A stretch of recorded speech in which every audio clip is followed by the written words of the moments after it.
The future of midterm rentals, so 30 plus day furnished rentals, is not traveling nurses or insurance claims. It's bigger than that, and you should be excited for the much larger possibility and opportunity this space, so the midterm rental space, can unlock. In this video, I will discuss the money midterm rentals bring in and who your future tenants are and how to find them, as well as the best property type for midterm rentals based on current demographic trends. And to gather this information, I reviewed more than 200 pages of my consulting notes with landlord hosts nationwide who are doing midterm rentals across Airbnb, Furnished Finder, Zillow, and Booking.com. If you are new here, I'm Erin Spradlin, and this is my channel. I have had my own midterm rentals since 2017, and I have written 3 books on the subject, all available on Amazon. I offer consulting for 1 hour, 2 hours, and a full white glove mentorship for midterm rentals for people that want to fast track becoming furnished rental hosts and getting responsible tenants. If you want more info on my consulting, I have dropped a link to that information in the description of this video and as the top comment. All right, first things first, the money. Do furnished rentals even make sense? More people need to be asking this question before deciding to host. In the past 3 months, I've had 2 different mentor clients decide that midterm rentals were not for them. And lucky for them, we caught this before they purchased the furniture. Now, the other people I've worked with in the past few months have decided to move forward with a midterm rental, but I mentioned these 2 landlords because a long-term unfurnished rental made more sense for them. And obviously the question around that is, how would I even know if a midterm rental makes sense for me or not? So some of this is science and some of this is art, but that said, this decision likely comes down to money and a few other factors. So let's talk about what you should be looking at and what you should be considering when deciding if a furnished 30 plus day rental makes sense for you. Assuming you are self-managing your rental, conventional wisdom says a short-term rental will make you the most money if you can do it and if you are okay working very hard in that 80-20 space. And I'll talk about what I mean by that 80-20 space here in a sec. So midterm rentals are going to make you a medium amount of money and they are going to be a medium amount of work. And this is why I refer to this model as lifestyle landlording. And finally, long-term rentals are the least amount of work and the least amount of money. So what is this 80-20 rule and what is lifestyle landlording? Well, I think I heard about the 80-20 rule first when it came to employees, and this meant and means that 20% of your employees returned 80% of your results, and this rule carries to most conventional business themes. So 20% of your effort will lead to 80% of your results. And the reason why this matters in the short-term rental space is that you will make more money in a short-term rental, but it requires 80% more work to get 20% more income. So I think it's this stamina or people burning out or not having this stamina to do 80% more work to get 20% more income, and also cities passing regulation to prohibit short-term rentals. I think these 2 factors are why we're seeing a lot more landlords shift into the midterm rental space, which is both good and bad. We're excited to see the rental model grow, but as landlords, we're not necessarily welcoming a whole lot more competition because it makes our lives harder, and it has made midterm rentals more competitive for sure. So more people are going into this space, they shift to a lifestyle landlord, and so let's talk about what a lifestyle landlord is. Well, no doubt I'm a lifestyle landlord. I used to call myself a lazy landlord, but I don't think that's really accurate because I'm not lazy at all. I just don't want to be annoyed with petty tasks or create a secondary all-consuming job for myself, but I am not lazy, and the majority of my clients are not lazy by any means. I and them just want my rentals to support my lifestyle. That's my number one goal for my rentals. And I know from talking to a lot of consulting clients and you guys that this is also your goal. They don't need 100 doors. They don't need to be uber rich. You don't want to squeeze out $7 extra a month for a rental if it's going to cause you a lot of headaches. So my consulting clients tend to view their rentals through a big picture lens, and they only care about them to the extent that they serve their needs, so the landlord's needs. And to prove this point a little bit, I get asked all the time, how many platforms should I be on? Which platform should I be on? And my answer is always this. this. You need to be on as many midterm rental platforms as you have found keep you rented at the price point you want. That's my approach. I have no hard and fast rule about my rentals besides, are they rented? Am I not thinking about them much? Am I making the money I expected to? Great. That's a win. That's what lifestyle landlording means and what people that see themselves as lifestyle landlords want, as opposed to what we think of as more traditional landlords or real estate bros, which are people being super aggressive about how much money they've made, will make, are making, etc. Lifestyle landlording is more like, this is a way to diversify my assets, but it's not my life. So people like midterm rentals because they are slightly more money than a long-term rental, hypothetically, we'll talk about that, and they are slightly more work, which means you are furnishing at the beginning, you're figuring out how to use a more complicated platform, you are figuring out how to market on those platforms, etc. So now let's talk about how much money you can expect to make on a midterm rental. I know certain websites say 2 times the amount of a long-term unfurnished, but I don't find that to be realistic. To begin with, how much money you're going to make on your rental has some factors that are in your control and some that are out of your control.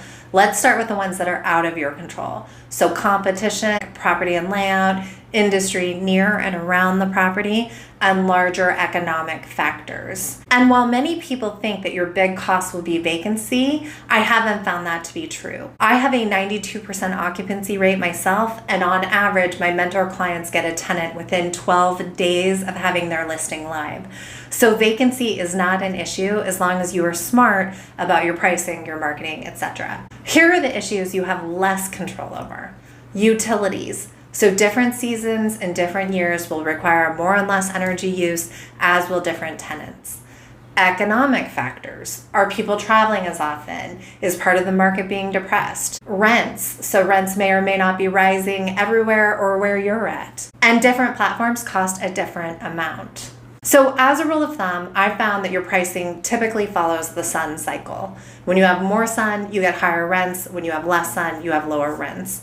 And I typically estimate you will get 1.4 to 1.65% above long-term rental rates before you subtract out your costs. Okay, moving on to the second section of this video. The biggest misconception in this space is that you need to pursue traveling nurses or insurance claims to stay rented. I don't pursue either of those models right now. I give no preference to them, and I am staying rented, as are my clients. And my hot take is not that you just don't need to pursue these models, but that in some instances they will actually work against you. This is what I mean by that. Let's start with traveling nurses. So midterm rentals started to get a lot of traction around 2020 for a couple of reasons. And one of those reasons was nurses. So during COVID, cities were importing traveling nurses to keep up with COVID hospitalizations. We needed more nurses during that time, and because of that, nurses were getting paid more. Nurses needed furnished 30 to 90-day rentals, and landlords were being made aware of this as well. So you saw an influx of short-term rental landlords moving into the midterm rental space because of nurse demand and because of the factors we've already discussed. So the problem with making nurses your core target demographic is that, one, because of the vaccine, COVID is over in all practical matters for you as the landlord and nurse tenants. Major metros don't need nurses the way they used to, so there are fewer nurses in those regions. 2, your competition, as in other landlords, has grown, but your tenant pool, nurses, has not. In fact, nurses have decreased since COVID, so that pool isn't growing, but the number of landlords competing for nurse tenants has grown. So landlords that pursue nurse tenants inadvertently are putting themselves in a space with a shrinking tenant pool and a growing landlord pool. And any small business owner will tell you this isn't the model successful small businesses pursue.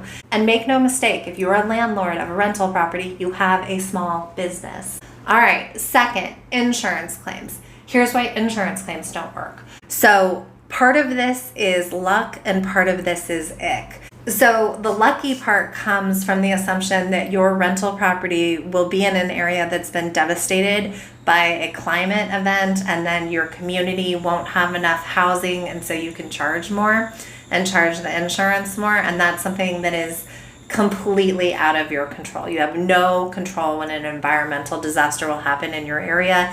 And barring an environmental disaster, you're not going to raise your prices really high. Second, cities like LA will limit how much you can charge desperate tenants, and for good reason. And then finally, insurance carriers have the data. They will know what the price should be, and they will hold to that. And then ethically speaking, so the ick side of this, when you proactively pursue insurance claims, you may find yourself having to make decisions about the well-being of your community and your tenants and your mortgage in a way that you weren't prepared for or didn't think through when you adopted that model. Before I get into staying rented without pursuing those strategies, just know I occasionally get nurses and insurance claims, and I would never turn them down. I absolutely take them. I just don't build my strategy around that. So I just looked through my last set of 5 tenants that I set for someone else or for myself, and I'm just going to talk about who came up.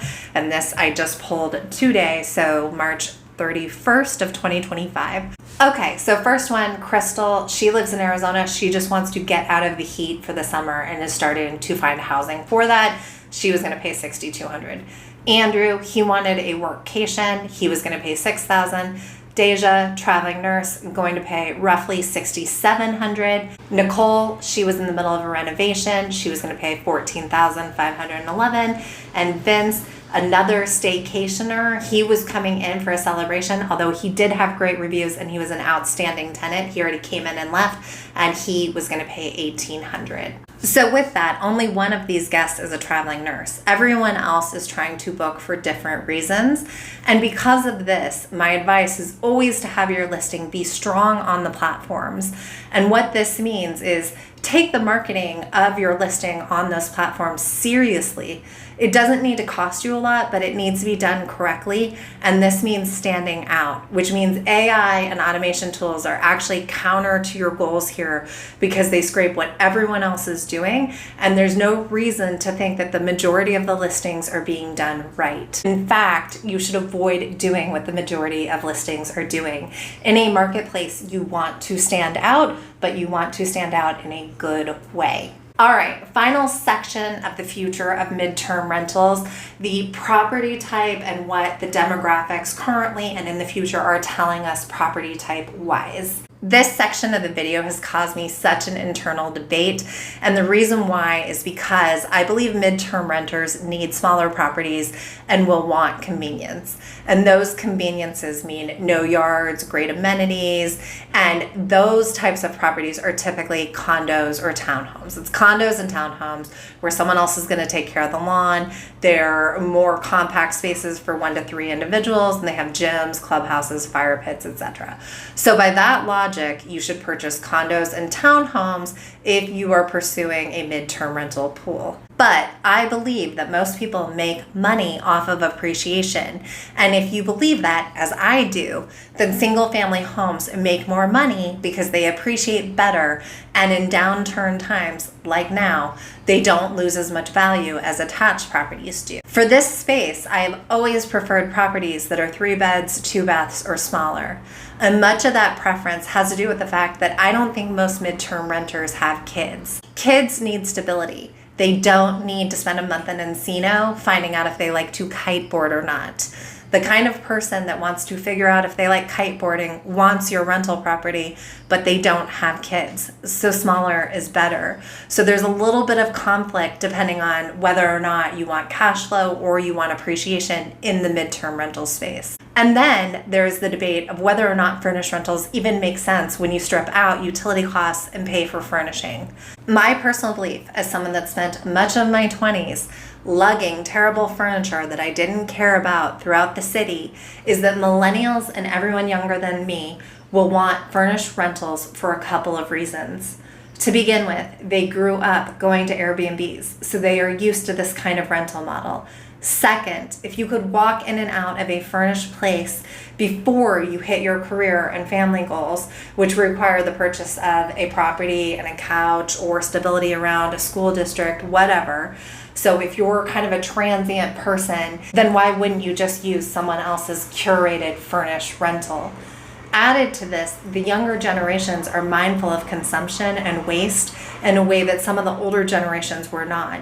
And for this reason, it also appeals to their ethics to use used furniture and to not pay or waste gas lugging around furniture they don't care about.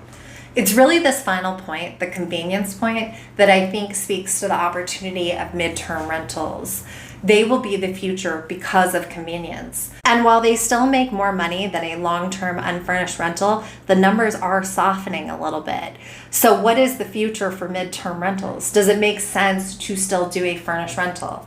I come down hard on yes, because I think it will be the most popular rental type in 2025, 2026, etc. I think there will be tenant preference for it, and that landlords will still come ahead, but not as much ahead as they currently are. If you have learned something in this video, please like it. If you are still not sure about tenants and feel like you need nurses and insurance claims because you're worried about a rogue tenant, then I recommend this video where I discuss how to screen tenants and how to get quality rental tenants regardless of their profession or their circumstances. Thanks.